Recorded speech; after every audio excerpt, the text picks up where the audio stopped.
Ini ibu-ibu harus dengar ini. Saya kasih tahu ibu-ibu.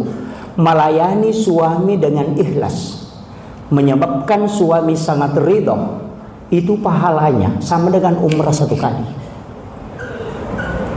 Tapi jangan siang hari. Jadi berhubungan dengan suami itu istilahnya berhubungan badan dengan suami yang menyebabkan suami senang, tapi istri memberikannya dengan ikhlas dan suami merasa senang sehingga dia ridho kepada istrinya. Rasulullah mengatakan pahalanya sama dengan umrah 1 kali. Makanya bapak-bapak harus pintar kalau kepingin bila mau umrah gratis ya. Itu makanya harus bapak-bapak pintar ini. Itu pahala, tapi yang dimasuk di situ pahalanya, pahala, bukan syariatnya. Itu bayangkan Pak, nilai pahalanya luar biasa. Makanya sebenarnya 2 rakaat salat sunnah duha itu juga kalau dari kemudian kita tidak ingin tukar dengan pahala umrah 1 kali, kata Nabi.